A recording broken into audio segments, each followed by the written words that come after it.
Hi மக்களே!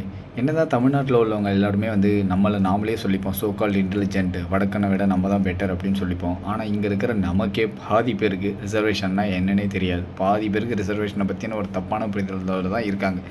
ஏன் சொல்றேன் அப்படின்னா, ரிசர்வேஷனாலே ஒரு குறிப்பிட்ட சமூகத்துக்கு மட்டும் தான் குடுக்குறாங்க அப்படின்ற ஒரு தப்பான கண்ணோட்டமும் இங்க இருக்கு. ரிசர்வேஷன பத்தி ஒரு சிம்பிளான ஒரு எக்ஸாம்பிள்ல சொல்றேன். ரிசர்வேஷன் எப்படி ஒர்க் ஆகுது அப்படின்னா, இப்போ கவர்மெண்ட்லேருந்து ஒரு ஜாப் குடுக்குறாங்கன்னு வச்சுக்கங்களேன். அந்த ஜாப்ல 5 கேண்டிடேட் தேவைப்படுறாங்கன்னு வச்சுப்போம். அந்த 5 கேண்டிடேட்டுக்கு ஒரு எக்ஸாம் வைக்கிறாங்க. அந்த எக்ஸாம்ல ஒரு 500 பேர் எழுதுறாங்கன்னு வச்சுக்கோங்களேன். இப்போ ஜெனரல் கேட்டகரியில ஒரு கட் ஆஃப் டிசைட் பண்ணி வச்சிருப்பாங்க. எவ்வளோனா ஒரு 98% வச்சிருக்காங்கன்னு வச்சுக்கங்க. அந்த 500 பேர்ல யார் 98 மார்க்குக்கு மேல எடுக்குறாங்களோ, அந்த 2 பேர் தான் அந்த ஜெனரல் சீட்டு ஃபில் ஆகும். மீதி 3 சீட் இருக்குன்னு வச்சுப்போம். அந்த மீதி இருக்க 3 சீட்டுக்கு ஒரு எம்பிசி பையன், ஒரு எஸ்சி, ஒரு பிசி சீட்டு தேவைப்படுதுன்னு வச்சுக்கங்களேன். இப்போ பிசிக்கு எப்படி கட் ஆஃப் வச்சிருப்பாங்க அப்படின்னா, பிசிக்கு ஒரு 95 அப்படின்னு கேட்டகரைஸ் பண்ணி வச்சிருக்காங்கன்னு வச்சுக்கங்களேன். அப்போது அந்த 500 பேரில் ஒரு 100 பிசி மாணவர்கள் எக்ஸாம் எழுதுறாங்கன்னு வச்சுங்க. அந்த 100 பேரில் யார் 95க்கு மேலே எடுக்கிறாங்களோ, அந்த ஒரு பிசி மாணவனுக்கு தான் அந்த சீட்டு போய் சேரும். இப்போ 94 எடுத்திருந்தாலும் அந்த பிசி மாணவனுக்கு அந்த சீட் போகாது.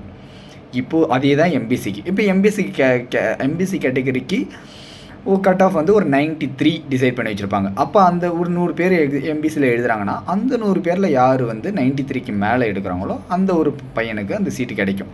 சப்போஸ் இதே எஸ்சி கேட்டகரியாக இருந்தால் அது ஒரு 89 இல்லை 90 கட் ஆஃப் வச்சுருக்காங்க அப்படின்னா, அந்த 90க்கு மேலே எடுக்கிற ஒரு எஸ்சி பையனுக்கு அந்த சீட்டு கிடைக்கும்.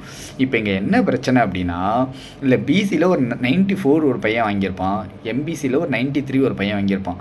அவங்க 2 பேர் என்ன கம்ப்ளைண்ட் பண்ணுவாங்கன்னா, எஸ்சியில் 90 மார்க் வாங்கினோடனே வேலை வாங்கிட்டான், நான் 92 வாங்கினேன், எனக்கு வேலை கிடைக்கல, இது என்ன நியாயம்? ரிசர்வேஷன் அவங்களுக்கு மட்டும்தான் கொடுக்குறீங்க அப்படின்னு ஒரு குற்றச்சாட்டு.